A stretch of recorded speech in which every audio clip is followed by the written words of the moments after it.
Thank you very much. Thank you to Lee Greenwood, and thank you to Ralph for the incredible introduction and for the extraordinary leadership you've displayed for a long time. I've known Ralph for a long time. He's done an incredible job. And I didn't realize this is number 6 times. And I'll see you next year. Okay? 10 years ago, you founded this organization with a few people and a great deal of prayer. Today, the Faith and Freedom Coalition is the largest faith-based get-out-the-vote organization in modern American history. Congratulations as well to this year's recipient of the Winston Churchill Lifetime Achievement Award, Dr. Bill Bennett, who's a great guy. Where is Bill? Is he here? Where is Bill? Will you come here, Bill? I want to shake your hand. I love this guy. I watch him all the time. I see him. He's always defending us and fighting for us, and he's fighting against the fake news. Come here, Bill.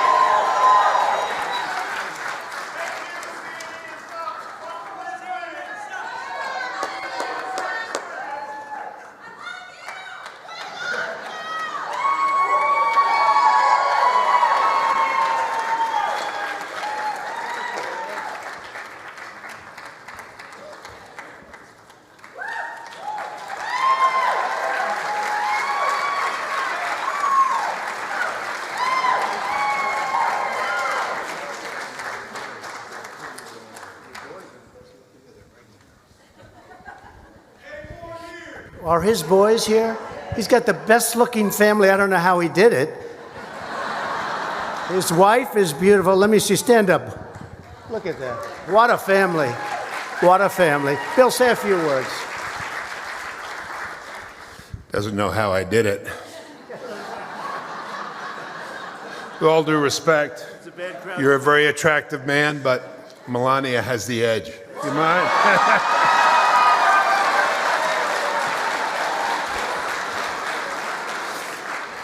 You'll excuse that. He's from Queens, I'm from Brooklyn. We talk like that. This is a great president. This is a great moment. This is a great meeting. Our country depends on you, Mr. President, and we're grateful for everything you're doing. The only thing I'd say is you said next year. How about the year after and the year after?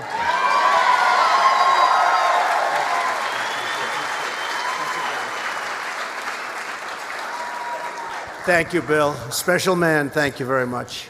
And he's a fighter. He's a fighter for good. We like fighters. We like fighters for good. It's wonderful to be back here with so many friends and patriots, pastors, rabbis, and a record number of students. Thank you all for the tireless work, that your steadfast support and your daily prayers. Just, it's incredible what it's done, and just keep them coming. Very important. Keep them coming. We're in an interesting time in our country's history, and we're doing great. Just keep them coming. It's very fragile.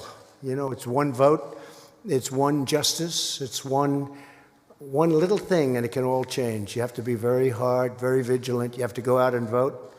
November 3rd is a big date next year, November 3rd. Mark it down.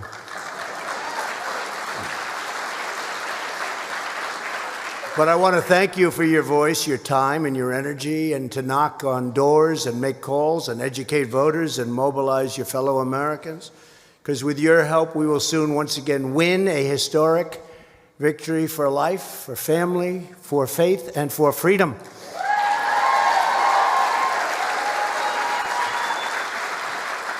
After just 2.5 years, our country is soaring. Our communities are thriving. Our economy is booming, perhaps like never before. We may have the greatest economy in the history of our country. And we're once again defending and promoting our great American values. And we're saying Merry Christmas again. Do you notice? Remember? Remember? I usually save that for November, December, but I was just thinking, as I mentioned, I was saying we're going to say Merry Christmas. They were all taking it down off the department stores, everything. You'd see a big red. They'd say Happy Holidays. No Merry Christmas. They're saying Merry Christmas again. It's very interesting. They're proud of it. Since the election, we've created 6 million new jobs. Nobody would have believed that. We've lifted more than 6 million Americans off of food stamps. and we're getting Americans off welfare and back into the labor force, and they're so happy, and they're making money, and they love what they're doing.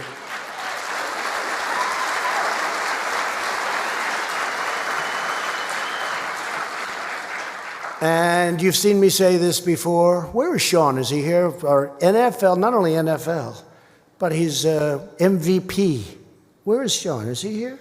Where is he? Because we just went over some numbers. Stand up. MVP. I'm going to read his book. He gave me his book in 2005, 2006. What was that, Sean? 2005 MVP. I said, you think I could take him in an arm wrestling contest? And his good friend said, don't do it, Mr. President. Right? Thank you, Sean. I'm going to read the book on the plane. I'm going to Japan right after this, so I'll be meeting with some nice fellows. Our other nations, competitive nations and competitors, and that's okay. We're doing great. We're doing better than any of them. Thank you, Sean. Thank you. African American, Hispanic American, and Asian American unemployment have reached the lowest rates in the history of our country. The history, the whole history. And if I was wrong about that, Sean, if I made that statement and if it wasn't exactly correct, all those people back there, and there's a lot of them, you'd see before I was even finished, it would be headlines. I have to be very careful, Sean. The woman's unemployment rate is now the lowest in 65 years. And to help American families, we doubled the child tax credit. That was Ivanka Trump worked hard on that. We're fighting for all Americans, and we're embracing the faith community. We are embracing it like it hasn't been embraced in many, many years. You know that. And when we're doing that, we're uplifting our nation. We're greatly uplifting our nation. When I asked for your support in 2016, Americans of faith were under assault. But the shameful attempt to suppress religious believers ended the day I took the oath of office.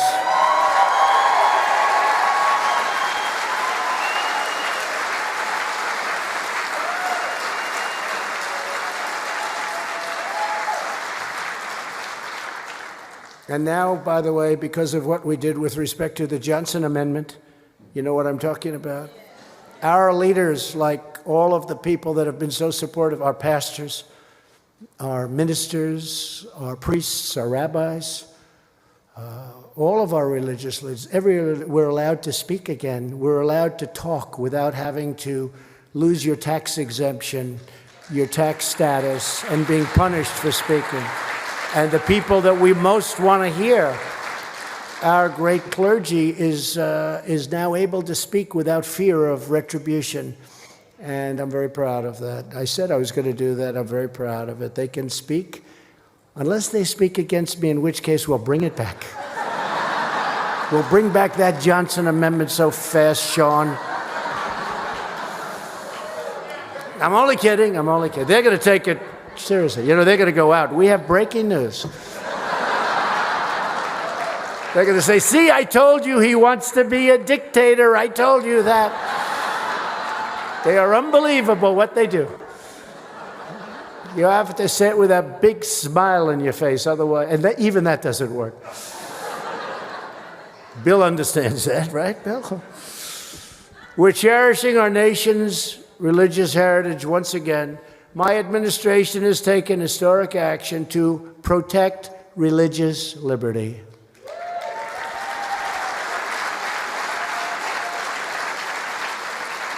We're protecting the conscience rights of doctors and nurses and teachers and groups like the Little Sisters of the Poor. We're with them. Made a lot of progress. We've taken action to uphold free speech on college campuses.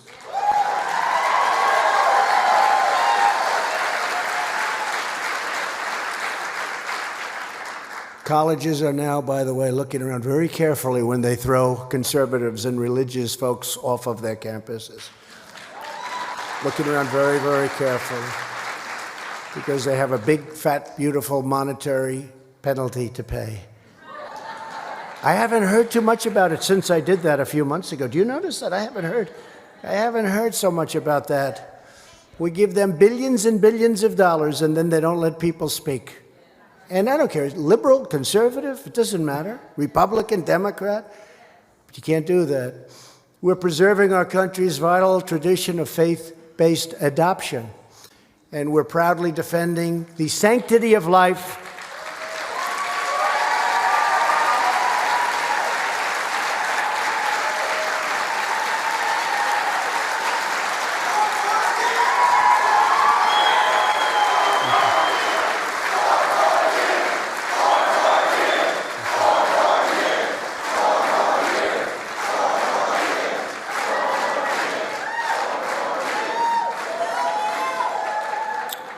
But keep fighting, because, as most of the people in the room know, it's very fragile.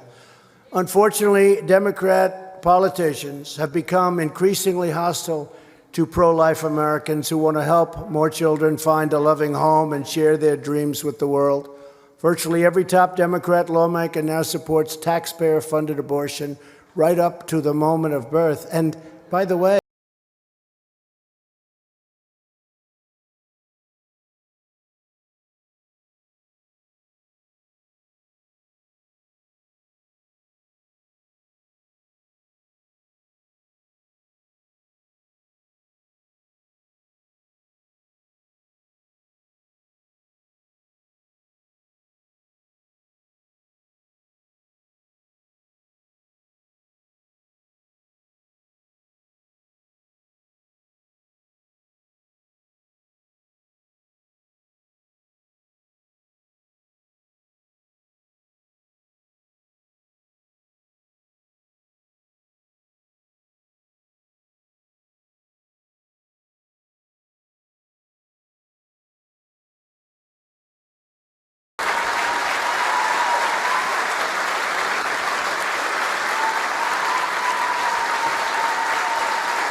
thank you very much. Thank you very much. Appreciate it. Thank you. Thank you very much. Thank you. During my first week in office, I reinstated the Mexico City policy. People thought that wasn't going to be happening. We've issued a final rule to prohibit Title X taxpayer funding from subsidizing the abortion industry. And just last month, our administration ended federal funding of fetal tissue research. All of us working to foster a culture that celebrates the sacred worth of every human life.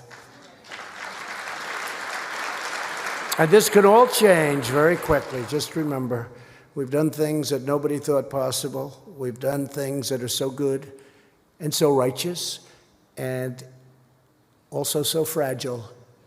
The wrong person in office, in this office right here, can change it very quickly. Bill will tell you that. Bill understands the system probably better than anybody, and Bill will tell you that. We're building a society that values the limitless potential of every person, and we're strengthening the bonds that tie us together in the wondrous tapestry of creation. Here with us today is someone who shows us the power and majesty of life. I was very proud to host her in the Oval Office earlier this year. Katie Shaw. Where's Katie? Where's Katie Shaw? Thank you, Katie.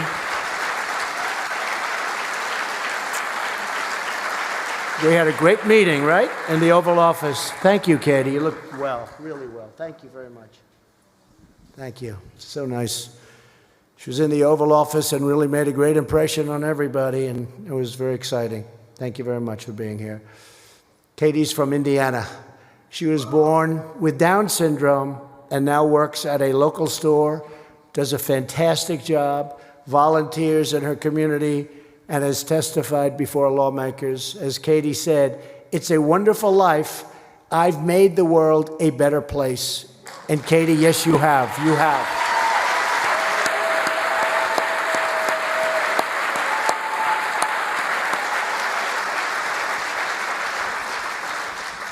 Our nation is uplifted by incredible Americans like Katie who fight for the dignity of all humanity. My administration has also taken historic action to protect Americans' rights enshrined in the Constitution. Democrats are determined to pack the courts with radical left judges who will impose their own far-left views on the American people. That is why I will soon appoint my 145th judge to interpret the Constitution as written.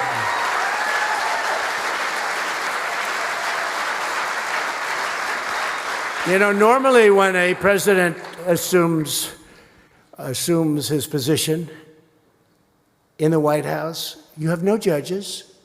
You come as they retire, they get sick, they pass away, things happen, and they leave, and you'll get 1, 2, 3. I inherited 138 empty spots. 138. I said, this is impossible, because President Obama either didn't get them through or couldn't get them through or something happened.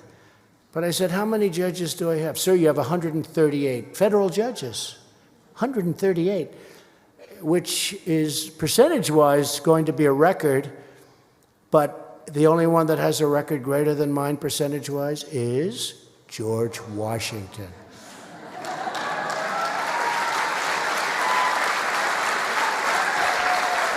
I'll never beat that record. He had 100%. But I have more. The only thing, we have more, but he had 100%. He appointed everybody. But think of that, 145 judges were up to, I had 138, and then through attrition and things, we picked up some additional, we're putting fantastic people on the courts, and it makes such a big difference, nobody would believe. And we have 2 new Supreme Court justices, Neil Gorsuch and Brett Kavanaugh.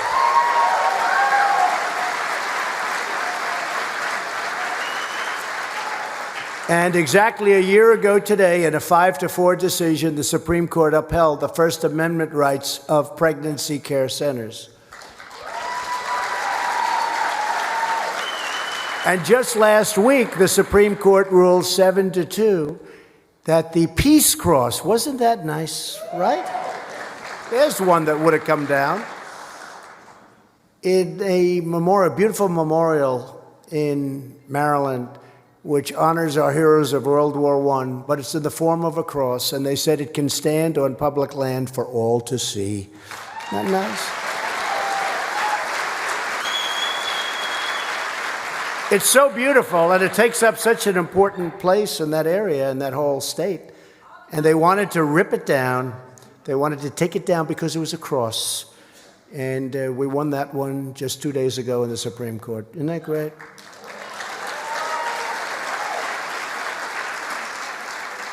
Americans' belief in God has forged the character of our country and made our nation a light unto the world. We are respected again as a nation, I will tell you that. And I'm not only talking about from a religious standpoint. Our country is respected again.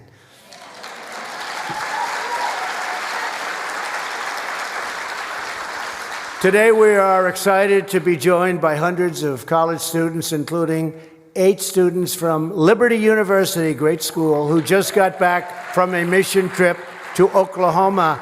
Where are you? Stand up, please. Wow.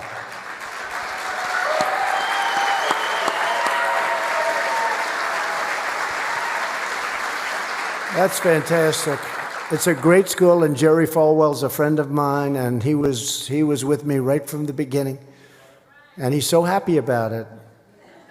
I could tell you stories. He said that he was so honored to be there. He understood from the beginning what was going along. And he does say, and so did Pastor Robert Jeffress, a great friend of mine, he'd say, our president may not be the best at the Bible. He may not have read it 2,000 times. but he's the best for us, and that's great.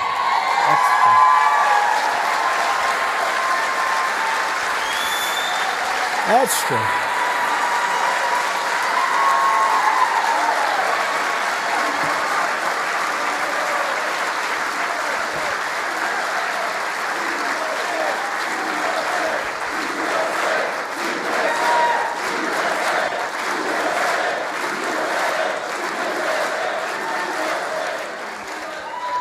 Thank you very much, everybody. Thank you. And who are those 17%, right? Ralph asked that question. I do. I want to talk to them. As one of the great students, Phoebe, recently said, every day on the trip is a chance to love others the way Christ loves us. Where's Phoebe? Stand up, Phoebe. Thank you very much. Very nice. Beautiful. So I want to thank Phoebe, and I want to thank the students who are here with us today from all over the country. We're really incredible what you're doing, and I think people have no idea the numbers we're talking about. You know, you see all of this stuff on television, and they're noisy, they're loud, they're rude, they disgrace us in so many ways, and they get publicity. But they don't realize that we have more than they do. They really don't. People don't realize it. We have more than they do. I see it all the time. The young people that come. The other day in Orlando, we had a rally that was unbelievable. It filled up. We had thousands and thousands of people outside of the Orlando Magic Arena where they play the big basketball games. The floor was packed, and it was an incredible thing to see. And then outside there were, literally tens of thousands of people couldn't get in. And then there were thousands that we said, don't come. We actually were putting out notices, please don't come. There's something going on that's a great thing. It's continuing, I think, even stronger than that great November day in 2016. I really believe it's stronger. And, you know, the media likes to talk about the energy the left has. I don't think they have energy. They're trying to destroy themselves. And it's negative energy. It really is. It's like a negative energy when you see what they want to do. And I think we have more energy than we've ever had. And I said it the other day, I think the Republicans have much more energy than the Democrats. Now, maybe I'm wrong, but I really believe it.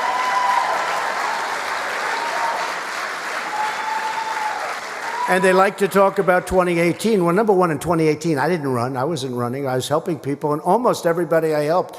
The governor of Ohio, he's great. The governor of Georgia, he's great. The governor of Florida, Ron DeSantis, he's great. Oklahoma, so many different places. Every place, we had such tremendous, and remember, they were going to take over the Senate and the House. Well, there's so many people in the House. But the ones, like in Kentucky, Andy Barr, the ones that we helped, the ones that I went to won. They won their races against very tough competition. But we held the Senate and picked up 2 seats, and nobody wants to talk about it. Nobody wants to talk about it. And if we didn't, we wouldn't be having judges, but nobody wants to talk about that. All they want to do is say, oh, they lost House seats. Well, you know, there's a lot of people running in the House.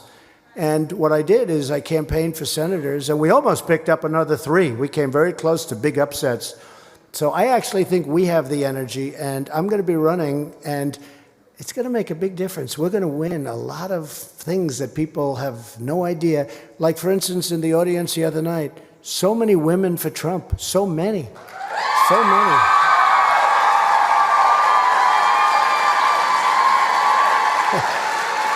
But they did the same thing.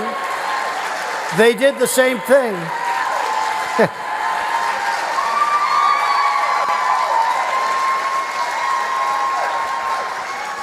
They did the same thing in 2016. Women, they'll not vote for Trump. They're not going to vote. I was saying to my wife, do you think women are going to vote for me at all? And we got the women came out, and it was incredible what happened against Hillary Clinton, a wonderful woman. Wonderful person.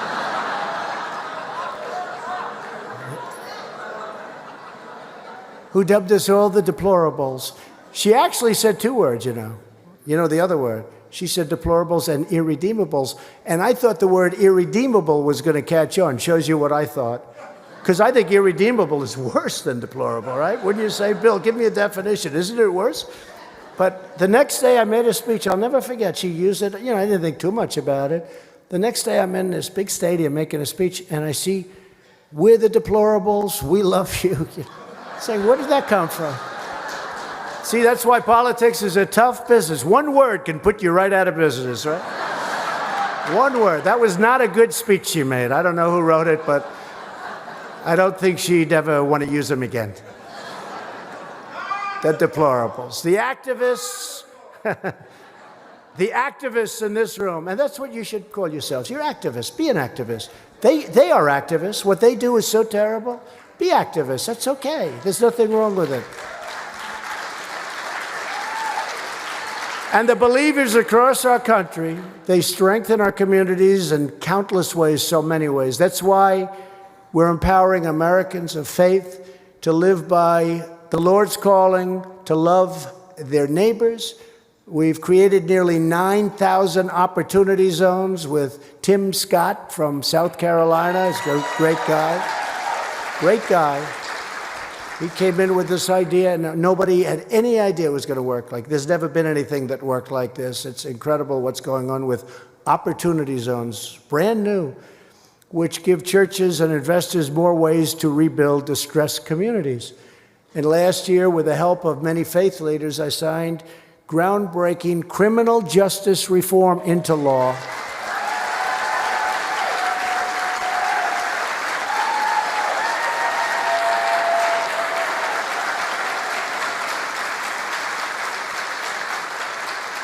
And if you remember, Sleepy Joe Biden, he was pushing it. And that was a killer for Hillary Clinton. And I remember the first time I saw people, real activists, against Hillary because of her husband and what they did on criminal justice reform. And they did nothing to fix it. What they did, it was terrible. The Crime Act, what they did was terrible to so many people. And we got criminal justice reform passed with very conservative people and very liberal people. I mean, it was an amazing thing. But nobody until, that was done 4 months ago, nobody until this time thought it could ever happen. And you had to see the people that were in favor of it. The most conservative people, some of the most conservative, even more conservative than Bill Bennett, which is hard to believe. Am I right? I mean, seriously conservative. And also very liberal people. It was a great thing. It was a great thing. We're glad to be joined today by the first person released from prison under the First Step Act, Matthew Charles. Where's Matthew? Thank you, Matthew.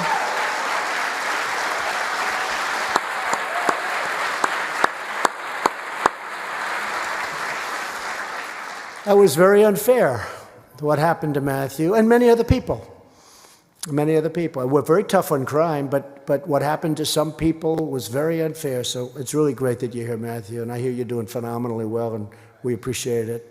What a great, great person you are. Thank you. Thank you. Thank you very much. To help our citizens overcome the grip of opioid addiction, big problem, we secured a record $6 billion in new funding, including support for treatment and faith-based organizations. And we've had a great, great experience. People don't know. Way down, opioid, way down. Unfortunately, other drugs sometimes take the place. Fentanyl is a disaster coming in from China. I'll be talking to President Xi about that tomorrow. But we have tremendous amounts of drugs that come in from places, and we got to stop it. And we're doing pretty well, but it's a tough, every time you knock one, another one pops up. But we'll be talking to President Xi about that. For the most part, China makes the fentanyl, and it's unbelievably powerful and unbelievably destructive and bad. We're expanding affordable health care, increasing access to plans, 60% cheaper than Obamacare. We're doing a plan that's going to come out if we win back the House. If we keep the Senate and win the presidency, I think we're going to do all. I think we have a great chance to do all. We have a health care plan that's far better than Obamacare. I'm keeping Obamacare alive because I felt I should do that. We had a chance to terminate it, and a gentleman voted against it after campaigning for many years to repeal and replace. Then he voted against repeal and replace. Someday somebody will explain that to me, but that's what happened because we just about had it done. But we're going to actually end up better, I think. We're going to do, if we win the House back, keep the Senate and win the presidency, we're going to have a plan that blows away Obamacare. It'll be less expensive, and it'll be far better health care and health insurance. And we'll be announcing it over the next month or so. And to help patients access life-saving treatments, we passed Right to Try. I love that. You know what that is. I hope nobody in this room ever has to use it, especially you folks, you're so young. But I hope nobody has to use it. But people would travel all over the world to try and get relief. People that had money, people that didn't have money would just go home with no hope. And now we have the right to use our great geniuses, the best in the world, for possible cures that haven't been approved yet. Couldn't use them. They'd go to Asia, they'd go to London, people would go to London, any place.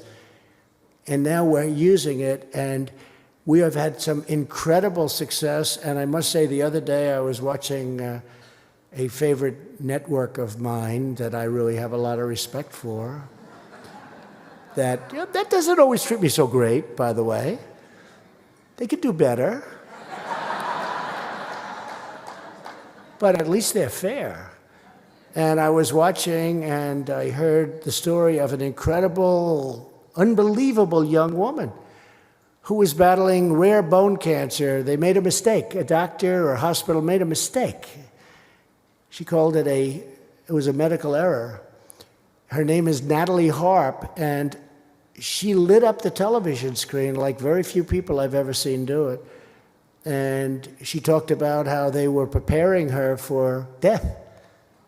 And because of Right to Try, she's now living and I think doing phenomenally well. And somebody said she's here. Are you here, Natalie? Where's Natalie? Will you come up here, please? Come up, Natalie.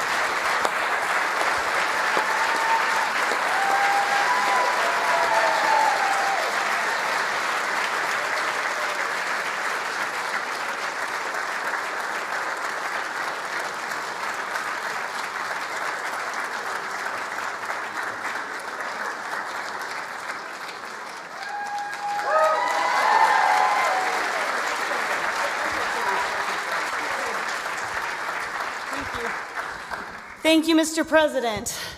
You know, we all know the story about the Good Samaritan, but what you don't know is I was that forgotten person on the side of the road, the victim of medical error, the number 3 cause of death under the previous administration, and left to die of cancer.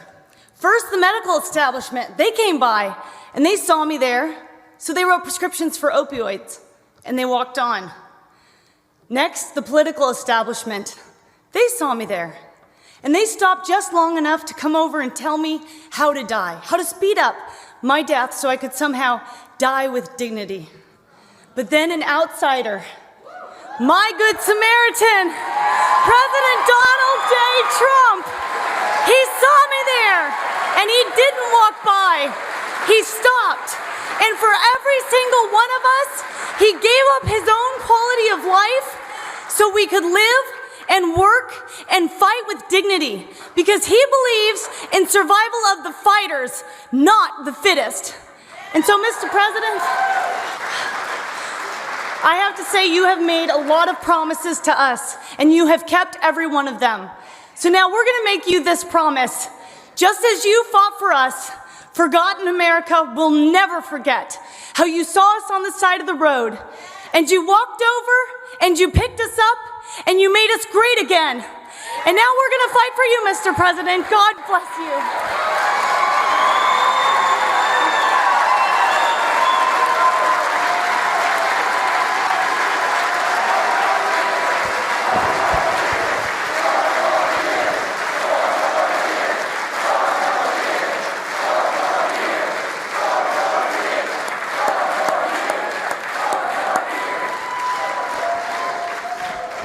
Thank you, Natalie. It was an incredible thing. I saw the pictures of Natalie. She was in a wheelchair, she was in a bed, and they showed, and it was so incredible. And they were actually preparing her for death. And because of Right to Try, they had a medicine that wouldn't have been approved for years, but it was very, very, it's looking good. It was looking very good. Now it's looking a lot better, Natalie, I have to tell you. I don't know what that was, but that sucker worked, Natalie.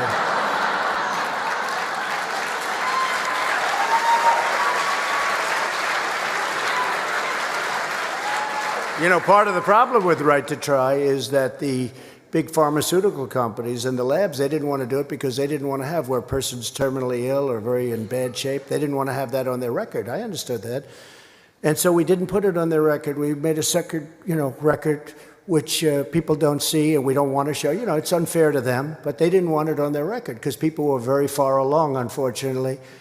But cases like Natalie have not even been that unique. We've saved many lives with what's going on. And ultimately, I guess that's probably also the best test for a medicine to see whether or not it's good, because it really, it's worked so well and we're so proud of it. They've been trying to get that approved for 45 years. They couldn't get it done. Not that easy, because the medicals didn't want it, the doctors didn't want it, the country didn't want it, our country, because they say, well, if something happens, a person's terminally ill, then they die, then we'll get sued if we do something. I said, that's okay. They'll sign an exculpatory letter. They'll sign a letter saying that we're not going to hold anybody liable. That's okay.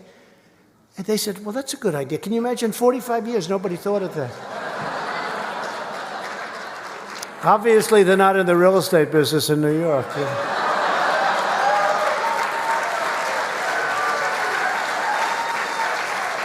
And we had great help from the Republicans, and we actually had some Democrat support, and we got it done. And to me, I thought that was going to be so easy. It was not an easy one, but we got it done, and got it done the way we wanted, properly and very strongly. And I just want to say that, Natalie, you are an inspiration. You really do. You lit up that screen.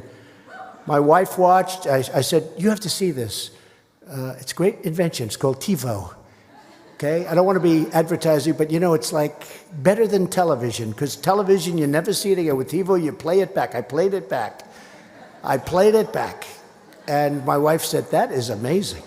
So we're very proud of you, Natalie. Thank you very much. It's so fantastic. Incredible person. Incredible spirit. We want every American to have the chance to live and to dream and to thrive and to protect the safety and well-being of our citizens. We're securing our border, building the wall. It's being built right now.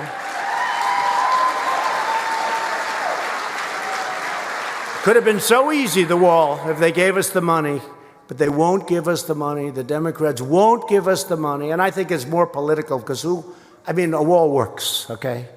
They have drones. They want to give me unlimited money for drones, unlimited money for everything. A drone flying up in the air doesn't help as 5,000 people are charging the border, unless you want to take nice pictures of what's happening. So we'll have probably more than 400 miles built by the end of next year. It's under construction now, and I'm taking from the air. We're all over the place. We're taking Army Corps of Engineers is doing a great job, but we're building a lot of it. It's already started, and it's a lot of it's being done, and it has such a tremendous difference. It's day and night. This year alone, 43,000 minors have been illegally smuggled across our border, providing a lucrative cash flow to some of the most dangerous criminal organizations anywhere in the world. Loopholes in federal law prevent Homeland Security from removing illegal aliens who get smuggled into our country through bad laws. It's our bad laws.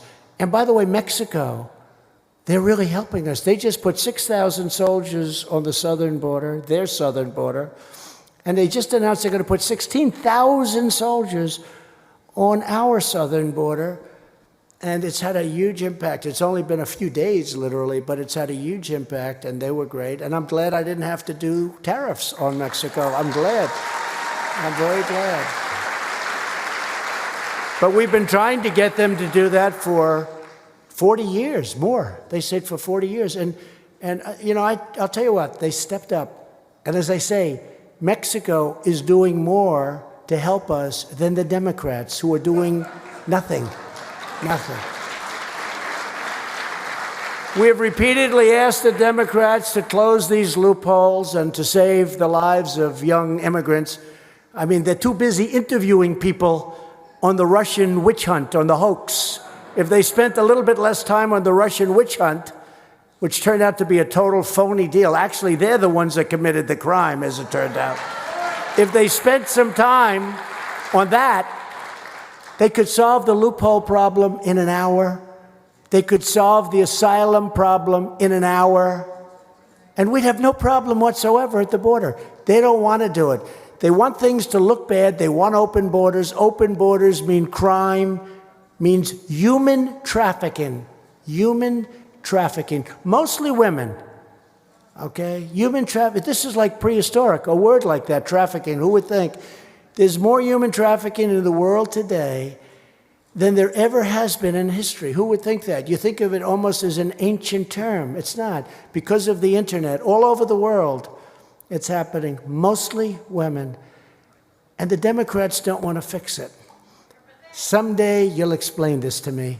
And I actually think even from the strictly political point of view, I think it's a terrible thing for them. I hope they, actually, I want them to fix it. I really do.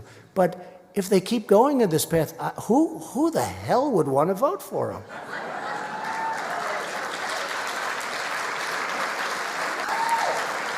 But they should take a little time off and they should go and fix the loopholes and fix asylum. And frankly, coupled with Mexico, what Mexico's doing now and stopping people from coming through Mexico, you would have a border that would be better than it's ever been.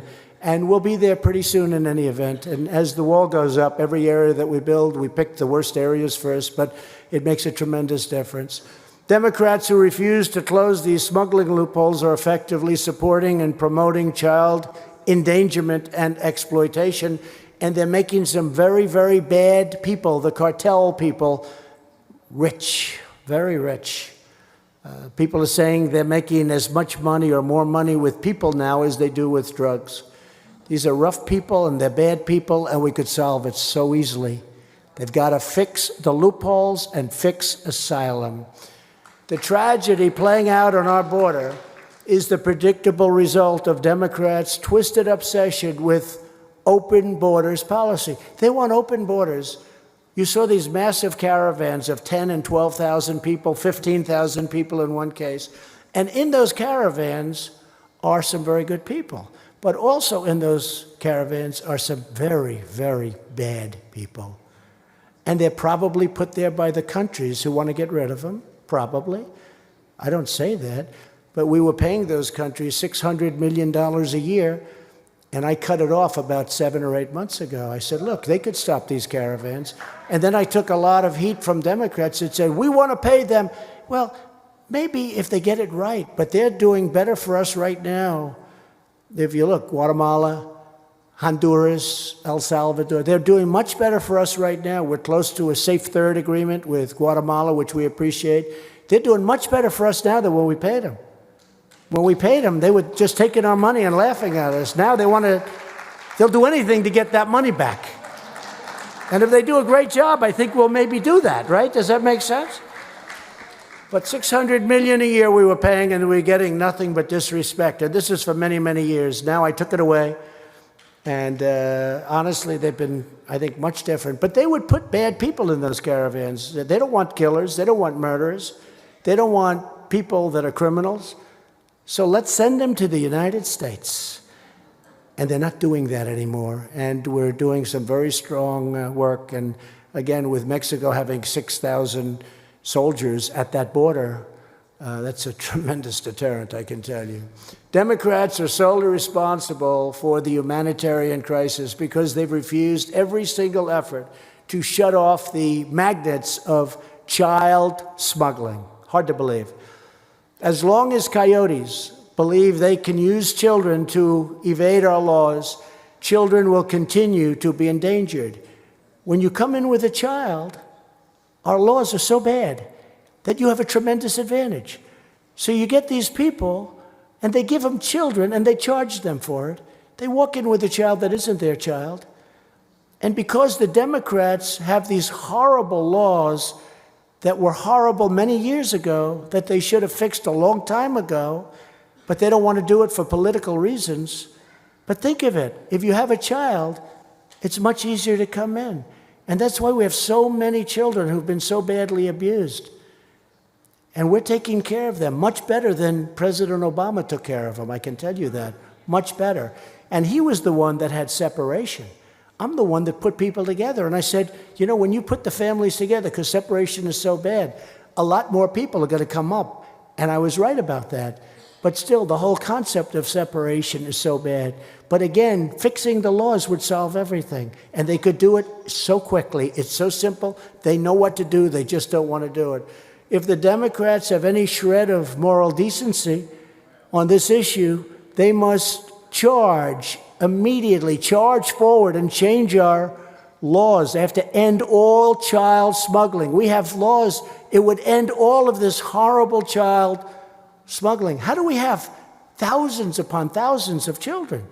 We have them because the law incentivizes criminals to bring children up and use those criminals to get people into our country. Can you even imagine this? And we're the only country in the world that has this. The only country in the world. And we want to put behind bars those criminals that place children in this kind of danger. Every day Democrats obstruct these changes. They fight like hell so that we can't make the changes. Every day they leave laws and trafficking victims. And, you know, we have a very, very tough law, Trafficking Victims Protection Reauthorization Act. They leave it in place. More migrants are put in harm's way and exposed to abuse and assault by criminal cartels. They could fix that so easy. It would take no time. This lesson can be seen all over the world where the rule of law is eroded.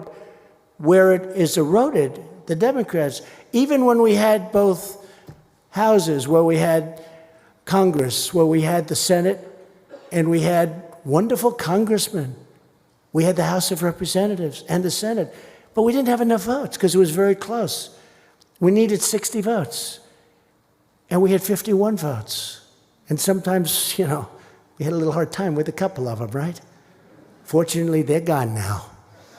They've gone on to greener pastures, or perhaps far less green pastures, but they're gone. They're gone, Bill. Very happy they're gone. And we have great senators, but we need 60. We have 53 right now. And we had 51. We picked up 2 in the 18 election, but we need 60. So we need Democrat votes. It's very simple. We needed them before, too. We needed them even more so before, when we had both the House and the Senate. So where the door is open to smugglers and traffickers, disaster always ensues. Nonetheless, Democrats remain relentless in pushing policies to add even more incentives to the unlawful transportation of illegal alien minors across our borders. And it could be fixed instantaneously by the Democrats sitting down with the Republicans. The Republicans are all in favor of it. Virtually unanimous. I would say unanimous. We could fix it instantaneously. We just need a few votes. We don't need many. We need a few. But they don't want to do it. And you know, one thing I've learned in Washington, I've heard about it for years, the Democrats have lousy policies, and in many ways they're lousy politicians. But they stick together better than the Republicans stick together. They stick together. They vote in a group. You don't see them going haywire. They may have a plan that's bad, like this, open borders. They want open borders. They stick. You don't have people going the other way and voting and going out and making speeches about how we're wrong. They stick together. We have better politicians. We have far better policy. But the Democrats do stick together. And frankly, I give them credit for that. But it's bad for our country. It's very bad for our country. So let me state clearly, my administration will not tolerate, and just we can't do this. We can't do it. We cannot tolerate the endangerment, abuse, or smuggling of children. And the only way to really stop it is to change the law, and the Democrats can do that immediately. We will stand strong with the courageous heroes of ICE, Border Patrol, and law enforcement. These are fantastic people.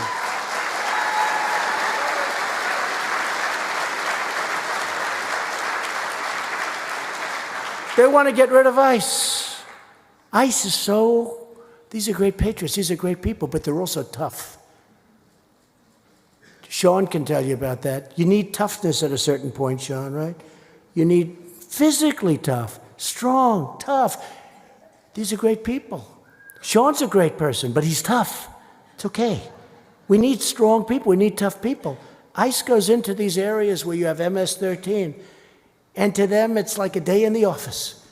And they'll walk into the middle of a gang and they start swinging. I don't think I'd want to do it. I don't think too many people want to do it. But these are brave people, and they're great people, and they love our country. And you have some congressmen in particular, but also some Democrats, they want to get rid of ICE. I'll tell you what, you get rid of ICE, you're going to have problems, because we take MS-13 out of our country by the thousands. We take other gang members out and drop them back either into jails, which in a way I hate to do, because then we have to pay for them for 30 years. I hate to do it. But we bring them back to their countries and say, you handle them. Problem is that all of a sudden, 2 years later, you see them again, because our laws are so screwed up. To protect our nation, we're also rebuilding the United States Armed Forces like never, ever before.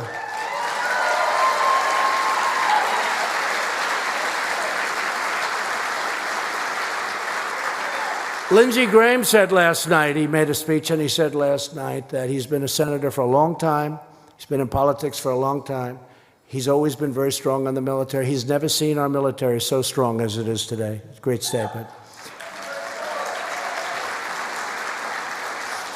And I know it hurts our budgets, and budgets are very important to me, but there's nothing more important than keeping our freedom. And this is a time when we need military, more important than anything else. We need military. We'll worry about budgets.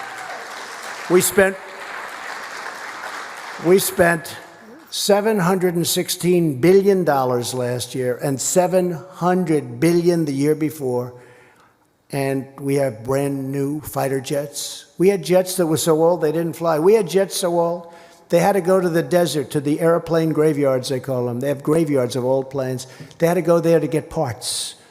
Now we have brand new, beautiful F-35s, F-18s.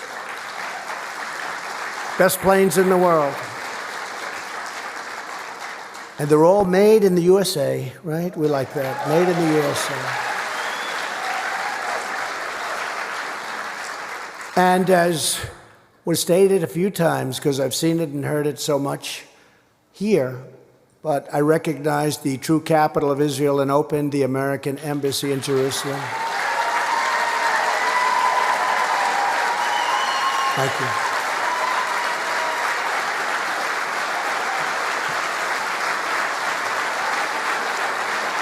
Thank you. Every president said they were going to do it. You go back many, many presidents, they said they were going to do it. They never did it. They never did it. And I understand why, because the pressure put on you once you get into office not to do it by other countries is amazing. I got so many calls, and I knew they heard I was going to do it in 2 weeks. I got so many calls from the heads of countries. So when I knew they were calling about that, I'd say, tell them I'll call them back in a week and a half. I'm very busy. I'm very busy. Because it's hard to tell, a king no. They've never heard no before. So, I don't mind telling them no, but what do I have to waste my time for, right? But I see why that other people, that they just didn't do it. They campaigned, I will recognize all of them. And they didn't do it. And they didn't do it. They didn't come through. This is many, many presidents, not just President Obama. He campaigned on it too, never did it. Bush campaigned on it. Clinton campaigned on it. Everybody did. They didn't do it, and I did it. But what I did with the calls, I'll explain this just to this first row of young geniuses from Liberty University. What I did is I didn't take the calls.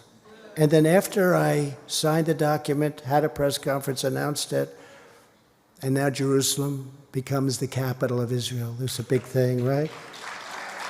After I did it, I probably had 25 calls from leaders of countries who were going to say, please don't do it. I called them back. Hey, what's up? What's going on? What's up? And they said, sir, we were going to ask you not to do the embassy in Jerusalem if that were possible, but you did it yesterday.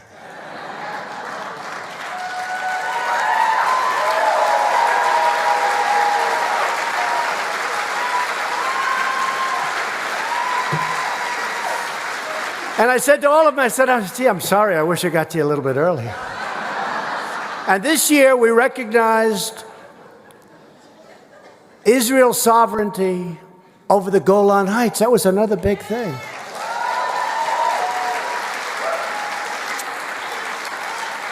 That's been 52 years in the making. Many, many summits. They had many, many summits. People would fly in with their big jets from all these countries, these big, beautiful jets. They had to land. They'd talk about the Golan Heights for 2 days, and then they'd fly out. Nothing would happen.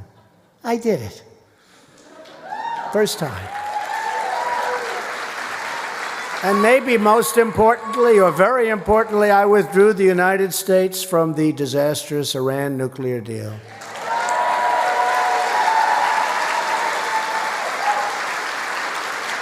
Remember when they signed that deal? They're all screaming, death to the USA, death to the United States. They're screaming as we're signing a deal. Whoever signs a deal when they're screaming death to the USA? You got John Kerry, the world's worst negotiator, who, by the way, has totally violated the Logan Act, okay? You know, he's talking to them all the time, telling them what to do. Gee, don't do it. You're going to make me look bad if you do it. Don't make a deal. Wait Trump, he probably says, wait him out. Maybe you'll lose the election. How about that? We have a long way to go, 15 months, right? And you have a guy saying, wait him out. Maybe you'll lose the election. That's against the law. It's against the law. You can't do that. I'm supposed to be doing a good job. I tell you what, if it weren't for him, I really think they would have already been in negotiations with us, maybe even had a deal. But maybe that won't happen, and if it doesn't happen, that's fine with me. I have unlimited time, as far as I'm concerned. But that was a disastrous deal. Death to America, death to Israel. Remember, they're signing it, Kerry's signing, they're screaming, death to Israel, death to America. We've imposed the toughest ever sanctions on Iran, and we added more this week. My administration is also speaking out against religious persecution all around the world.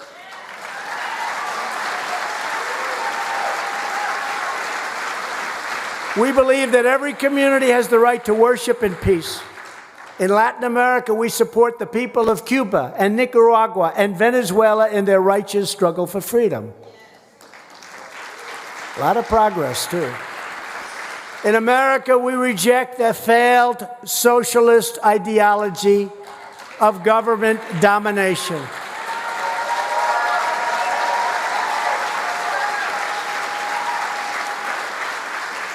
You'll end up with another Venezuela right here, and it won't take long. Our rights don't come from politicians, they come from the Creator.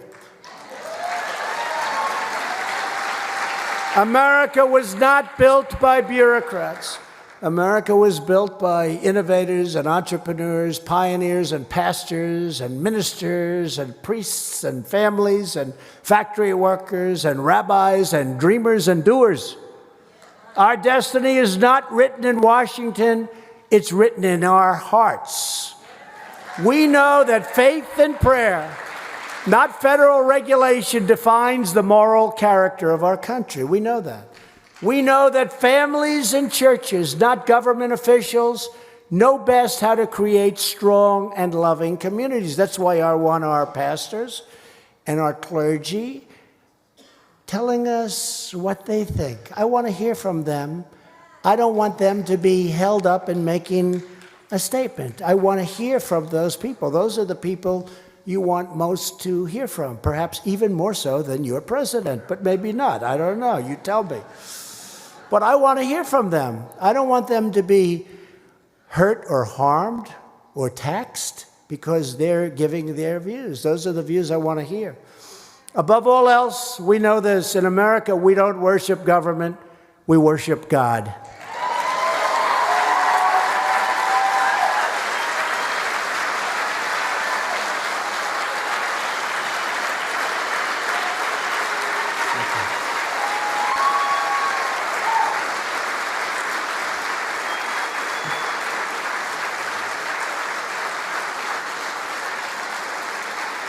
Thank you very much. Thank you. We've got you back. Got you back. You came out like no movement in history. There's never been a movement like happened in 2016. Never happened before to that extent. There's never been a movement like that. I could ask, thank you. I could ask somebody like Bill Bennett. I mean, there's never been an election like this. And even now, we still fight and fight and fight. They just refuse to accept.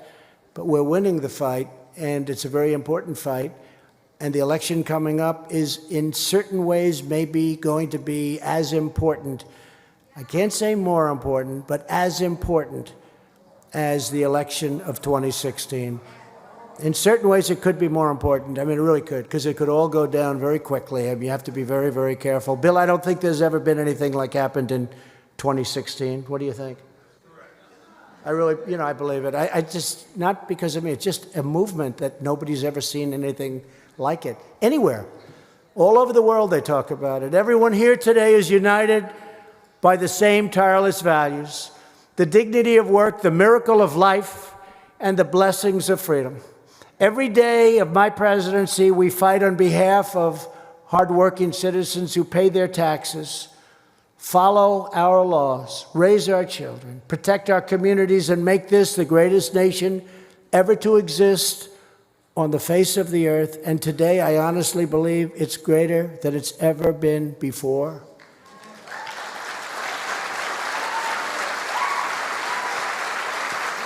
And I also think, very importantly, that we have more potential than we've ever had before. That's a very important thing. We haven't stopped. We have more potential. Do you know, if the stock market just sort of goes out nice and easy, some of the stats will be the greatest, the most successful June in over 80 years. Think of that. Over 80 years.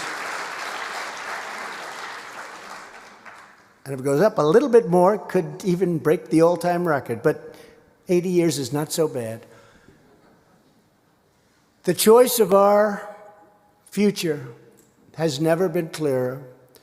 The radical left offers a vision of socialism, censorship, high taxes, open borders, and extreme late-term abortion. Our movement is about lifting up all Americans. We're fighting for the American worker, we're fighting for the American family, and we're fighting for the American dream. With your help, our nation will prosper in the fullness of faith and the glory of liberty. Our families will be strong, our children will be free, our country will be safe, and America will forever remain one proud nation under God.